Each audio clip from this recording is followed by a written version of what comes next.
चीन के वुहान से निकले कोरोना वायरस ने जहां पूरी दुनिया को महामारी की चपेट में ला दिया, वहीं से ये वायरस चीन के अन्य देशों के साथ मतभेदों का भी कारण बन गया। परिणाम ये हुआ कि अन्य देशों की कंपनियां जिन्होंने चीन में अपना कारोबार फैला रखा था, अब उसे समेटने पर आमादा है। अमेरिका समेत कई देशों की कंपनियों ने चीन को पूरी तरह से छोड़ने का मन बना लिया है। अमेरिका के साथ जापान भी उन देशों में शामिल है जो चीन से अपने कारोबार को तेजी से समेट रहा है। इन कारोबारों के समेटने का फायदा अब भारत उठाना चाहता है। चीन से कारोबार समेटने वाली या वहां इसे और विस्तार न देने की इच्छुक कंपनियों को आकर्षित करने के लिए देश की कई राज्य सरकारें तैयारियों में जुट गई है। जब से पीएम मोदी और मुख्यमंत्रियों के बीच लॉकडाउन 3.0 से पहले बैठक हुई थी, उसके बाद से राज्य सरकारों के कामकाज में तेजी आ गई है, क्योंकि पीएम मोदी ने कहा है कि चीन से जो कंपनियां बाहर आएंगी उसके लिए भारत को तैयार रहना चाहिए। इसी कड़ी में यूपी सरकार ने खास रोड मैप तैयार किया है।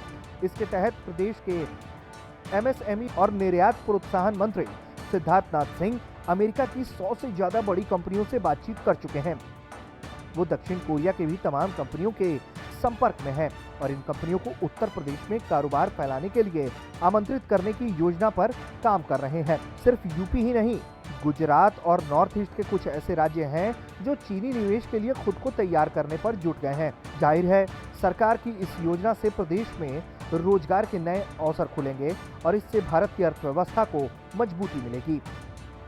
भारत सरकार कोरोना वायरस से फैली इस महामारी के दौरान चीन छोड़कर निकलने वाली करीब 1000 कंपनियों से अधिक कंपनियों को देश में निवेश के अवसर प्रदान करने पर विचार कर रही है। बताया जा रहा है कि 1000 विदेशी कंपनियां भारत में एंट्री की सोच रही हैं। कोरोना वायरस के कारण चीन की साख पर विपरीत असर हुआ है, इसलिए ये कंपनियां चीन जल्द से जल्द छोड़ देना चाहती हैं। इसी का नतीजा है कि वैश्विक निर्माताओं ने भारतीय कंपनियों के साथ बातचीत शुरू की है, ताकि चीन से उनकी आपूर्ति श्रृंखलाओं के एक हिस्से को भारत से पूरा किया जा सके। यह हर किसी को मालूम है कि भारत मैन पावर में बहुत मजबूत है और वो चीन को आसानी से मैन्युफैक्चरिंग सेक्टर में पीछे छोड़ सकता है। ऐसे में कंपनियां चीन से अपनी आपूर्ति को पूरा ना करके भारत से पूरा करने पर विचार कर रही हैं। कंपनियां ऐसा इसलिए कर रही हैं ताकि भविष्य में कोरोना या दूसरे वायरस जैसी परेशानी आने पर उन पर किसी देश की निर्भरता कम हो सके।